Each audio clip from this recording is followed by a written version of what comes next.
अजी, क्या हमारी गरीबी कभी खत्म नहीं होगी? क्या हमें पूरे जीवन ऐसे ही आधे पेट खाकर व्यतीत करना होगा? अरे भाग्यवान, मैं लकड़ी काटने बेचने के अलावा और कर भी क्या सकता हूँ। देखते हैं, यदि कभी हमारे जीवन में सुख लिखा हो तो वह सुख हमें जरूर मिलेगा। अच्छा भाग्यवान, अब मैं चलता हूँ, मेरा लकड़ियाँ लेने जाने का समय हो गया है।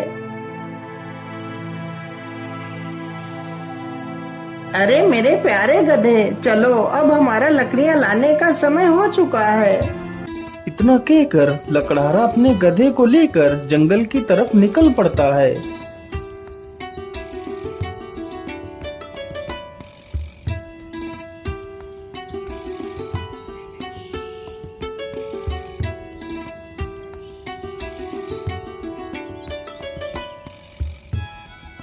मेरे हिसाब से यही पेड़ ठीक रहेगा, चलो इसे ही काट लेता हूँ।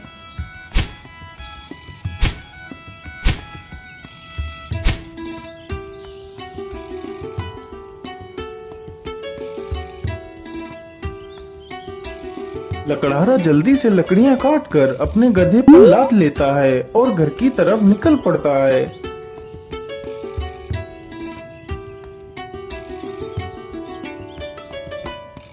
पानी, पानी, पानी, मेरी सहायता करो। अरे ये किसकी आवाज है? मुझे लगता है कोई तकलीफ में है, चलो चलकर देखता हूँ। लकड़हारा जल्दी से उसी ओर जाने लगता है जिस ओर से वह आवाज आ रही थी। पानी, पानी, पानी, मेरी सहायता करो। अरे ये क्या?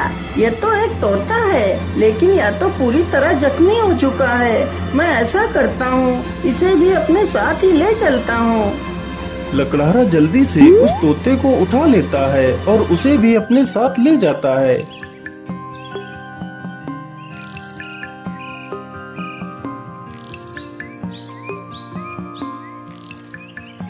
अरे भाग्यवान, तुम जल्दी से हल्दी और चूने का लेप लेकर आओ। मुझे इस तोते के जख्मों पर उस लेप को लगाना है।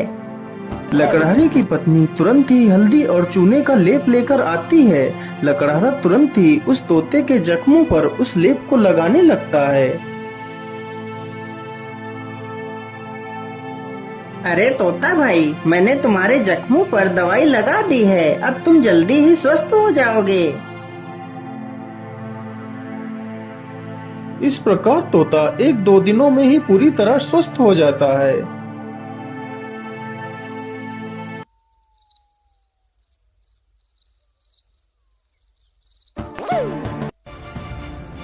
चलो आज तो इसी झोपड़ी में ही चोरी कर लेता हूँ। हो सकता है इस झोपड़ी में ही मुझे कुछ काम की चीज मिल जाए। इतना कहकर वह चोर उस झोपड़ी में घुस जाता है। तभी वह तोता उस चोर को देख लेता है। अरे मालिक, जल्दी से उठिए, देखिए चोर आ गया। अरे मालिक जल्दी उठो। अरे मालिक जल्दी से उठिए, देखिए चोर आ गया। अरे मालिक जल्दी उठो। अरे वाह, यह तोता तो बोलता भी है, तो क्यों ना मैं इसी तोते को ही पकड़ ले जाता हूँ। बाजार में तो इसकी कीमत अच्छी मिलेगी, और तो कुछ इस झोपड़ी में दिख भी नहीं रहा है। इतना सोचकर चोर तुरंत ही तोते का पिंजरा उठाता है और वहाँ से भाग जाता है।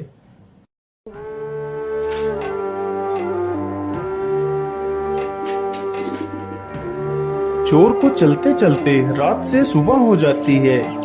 ओहो, मैं तो रात भर चलते चलते कितना थक गया हूँ।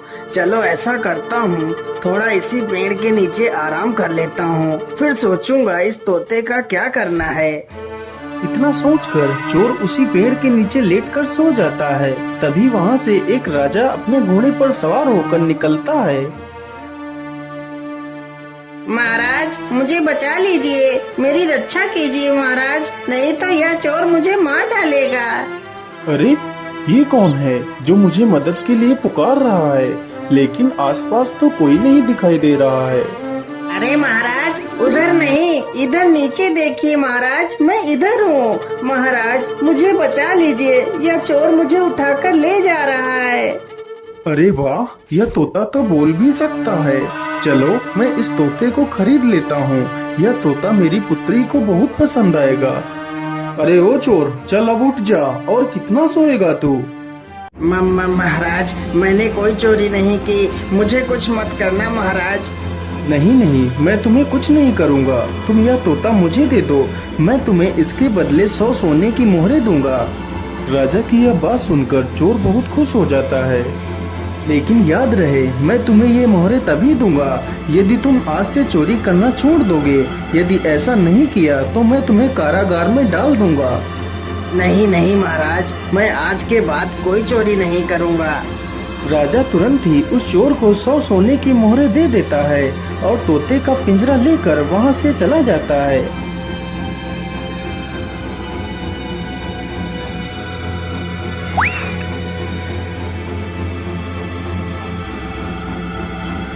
अरे राजकुमारी, तुम कहाँ हो? देखो मैं तुम्हारे लिए क्या लेकर आया हूँ। अरे पिताजी, यह तोता तो कितना सुंदर है। हाँ पुत्री, यह कोई ऐसा वैसा तोता नहीं है। यह तोता इंसानी भाषा को बोल और समझ सकता है। फिर तो यह एक अद्भुत तोता है। पिताजी, आज से मैं इस तोते को अपने साथ ही रखूंगी।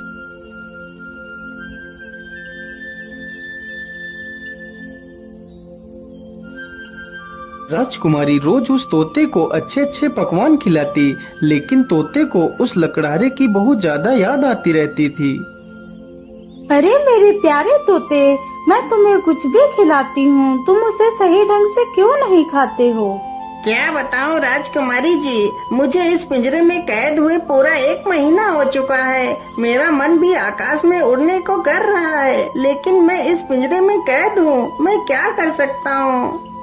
अच्छा, ऐसी बात है तो फिर चलो मेरे साथ। आज मैं तुम्हें बाहर की सैर करा के लाती हूँ।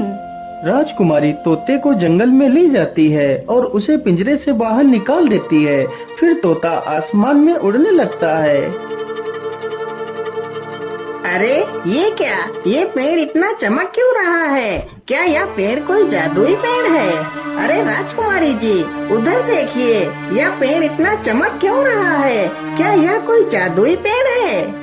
अरे हाँ, मुझे तो लगता है यह कोई जादुई पेड़ ही है। चलो इसके पास चलते हैं।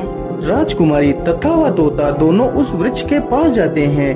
राजकुमारी जैसे ही उस वृक्ष को स्पर्श करती है, तभी वह उस वृक्ष में समा जाती है। यह देखकर तोता हैरान हो जाता है।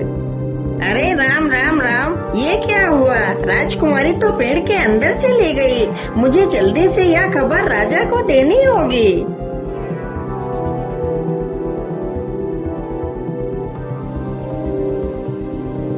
अरे ये मैं कहाँ आ गई? ये कौन सी जगह है?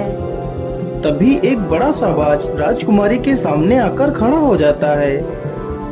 अरे यह बाज तो कितना विशाल है। इतना बड़ा बाज तो मैंने आज तक नहीं देखा। तभी वह बाज राजकुमारी को अपने पंजे में दबाकर उड़ जाता है। अरे दुष्ट बाज, मुझे छोड़ दे। तू मुझे कहाँ ले जा रहा है? वह बाज राजकुमारी को एक गुफा के भीतर ले जाता है, जहाँ एक डायन खड़ी होती है।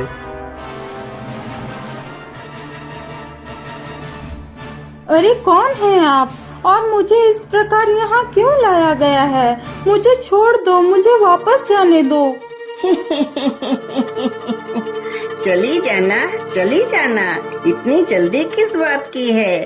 तुम इस समय पाताल लोक में हो। यहाँ से निकलना इतना आसान नहीं है। तुम यहाँ से तभी बाहर जा सकती हो जब मैं चाहूँगी। यदि तुम यहाँ से बाहर जाना चाहती हो तो तुम्हें मेरा एक काम करना होगा।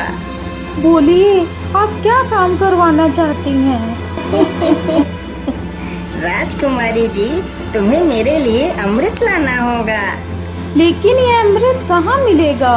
ये अमृत तुम्हें रंगी कंचन की पहाड़ियों में मिलेगा। लेकिन ये पहाड़ी कहाँ पर है?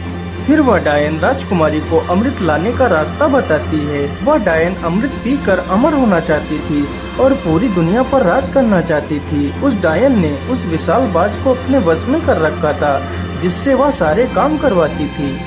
डायन की ये सारी बातें सुनकर राजकुमारी वहाँ से अमृत लाने के लिए चल पड़ती है।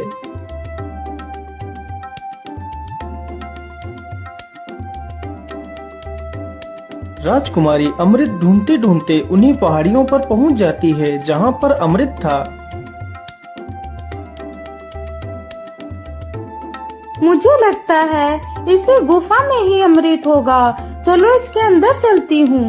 राजकुमारी जैसे ही गुफा के अंदर प्रवेश करने की कोशिश करती है, तभी एक जहरीला सर्प राजकुमारी को डस लेता है और राजकुमारी की वहीं पर मृत्यु हो जाती है।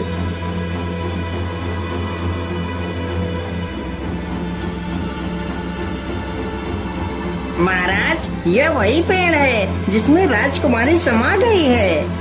ठीक है तोते, तुम यहीं पर रुको, मैं इस पेड़ के अंदर अकेला ही जाऊंगा। राजा जैसे ही पेड़ को हाथ लगाता है तो वह भी उसी पेड़ के अंदर चला जाता है।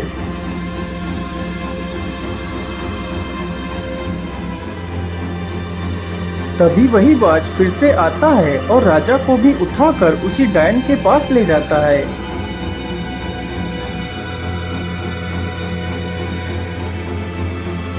कौन है आप और मुझे यहाँ पर इस प्रकार लाने का क्या कारण है? मेरी राजकुमारी कहाँ है? अरे महाराज, आप चिंता ना करिए, आप जल्दी ही अपनी राजकुमारी से मिलेंगे। उससे पहले आपको मेरा एक काम करना होगा। ठीक है डायन, मुझे जल्दी से बताइए, मैं तुम्हारे लिए क्या काम कर सकता हूँ। फिर वह डायन राजा से भी उसी अमृत को लाने की बात कहती है। ठीक है डायन, मैं तुम्हें वह अमृत लाकर दे दूंगा, लेकिन मेरी पुत्री को कुछ नहीं होना चाहिए। इतना कहकर राजा अमृत लाने के लिए चल पड़ता है।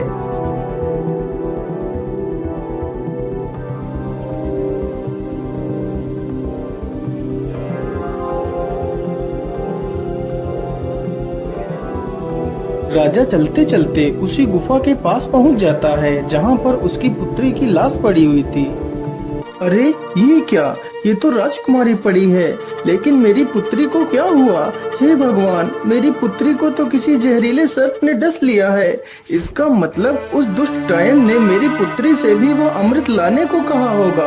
अब मैं उस डायन को जिंदा नहीं छोड़ूंगा। मुझे लगता है इस गुफा में कोई जहरीला सर्प भी है, मुझे ध्यान से आगे बढ़ना होगा। इतना कहकर राजा राजकुमारी को वहीं पर छोड़कर आगे बढ़ता है। तुम्हारी हिम्मत कैसे हुई इस गुफा में आने की? मैं तुम्हें जिंदा नहीं छोड़ूंगा। सर्प जैसे ही राजा को डसने के लिए आगे बढ़ता है, राजा तुरंत अपनी तलवार से सर्प के 2 टुकड़े कर देता है। दुष्ट, तूने ही मेरी पुत्री को मारा है, मैं भला तुझे जिंदा कैसे छोड़ सकता था? इतना कहकर राजा गुफा में आगे बढ़ता है। राजा जैसे ही आगे बढ़ता है, तभी एक तीर बहुत ही तेज रफ्तार से राजा को छूकर निकल जाता है। तभी राजा अपने कदम पीछे ले लेता है। अरे ये क्या, इस गुफा में तो तीर की वर्षा होने लगी। अब क्या करूं, अमृत तक कैसे पहुंचूं? फिर राजा तीर चलने की प्रक्रिया को ध्यान से अरे ये क्या, जब एक तीर इस दिशा से उस तरफ जाता है, तभी दूसरा तीर उस दिशा से इस तरफ आता है। इसका मतलब यदि मैं एक एक कदम आगे बढ़ाऊं तो मैं अमृत तक पहुंच सकता हूं। इस प्रकार राजा अपने बुद्धि के बल पर उस चुनौती को भी पार कर जाता है।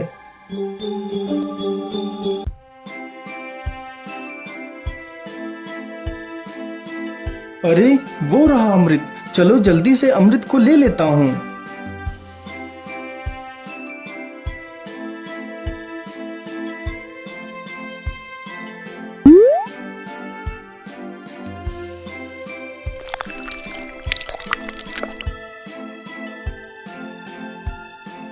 मैं ऐसा करता हूँ, पहले मैं इस अमृत को अपनी पुत्री को पिलाता हूँ।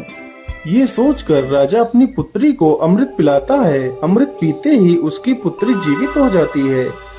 अरे पिताजी, आप यहाँ पर कैसे आ गए? पुत्री, मैं तुम्हें लेने आया हूँ, अब तुम बिल्कुल भी चिंता मत करो, मैं यहाँ पर आ गया हूँ। फिर वह राजा उस अमृत को खुद भी पी लेता है और बाद में बचा हुआ अमृत उस सर्प के मुंह में डाल देता है। अमृत मुंह में पड़ते ही सर्प भी जीवित हो जाता है। फिर वह राजा उस सर्प को अपनी पूरी कहानी सुनाता है। मैंने तुम्हें इसलिए जीवित किया है ताकि तुम फिर से इस अमृत की रक्षा करो। महाराज, मैंने आपको पहचानने में भूल कर दी, मुझे क्षमा कर दीजिए महाराज। अरे नहीं नहीं सर्पदेव, इसमें तुम्हारी कोई गलती नहीं है, या तो तुम्हारा फर्ज था। अच्छा, अब मैं चलता हूँ।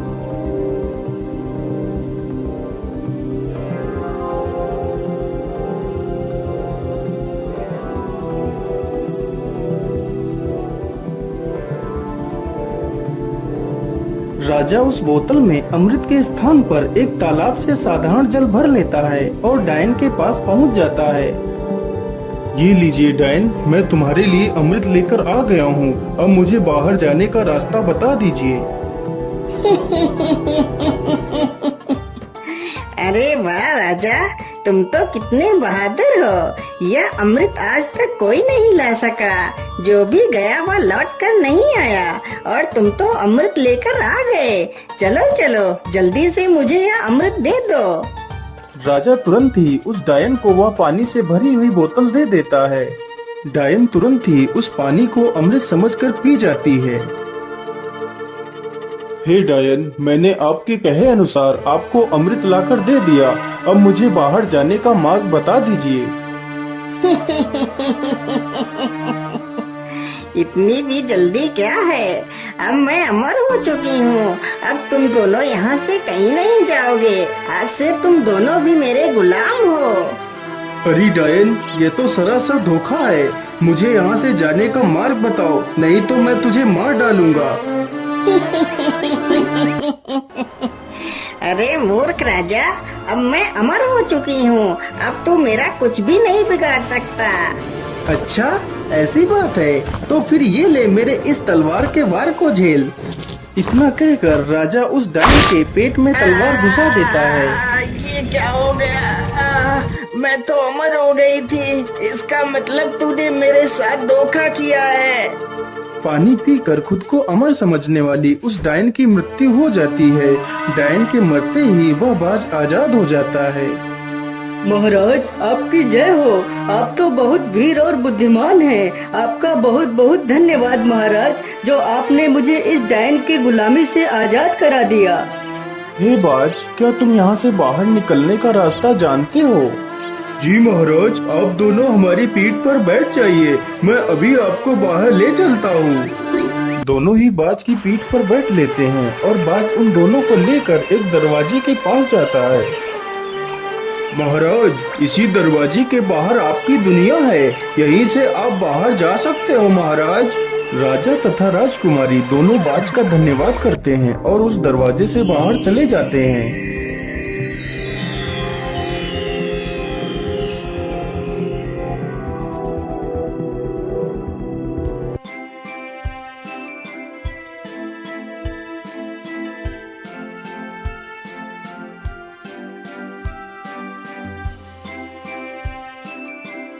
हे तोते, यदि आज तुम न होते तो मैं कभी भी अपनी पुत्री को नहीं पा सकता था। इसलिए मैं तुमसे बहुत प्रसन्न हूँ। आज तुम मुझसे कुछ भी मांग सकते हो।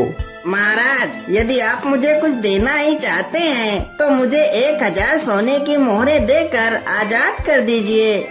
राजा ने ऐसा ही किया। तोते को 1000 स्वर्ण मुद्राएं देकर उसे विदा कर दिया। तोता वहाँ से उड़कर सीधा उसी लकड़हारे के पास पहुँच जाता है। मालिक, देखिए मैं आ गया और आपके लिए कुछ उपहार भी लेकर आया हूँ। लकड़हारा जैसे ही उस पोटली को खोलकर देखता है तो उसमें ढेर सारे सोने के सिक्के देखकर वह बहुत खुश हो जाता है और फिर वे तीनों मिलकर खुशी खुशी अपना जीवन व्यतीत करने लगते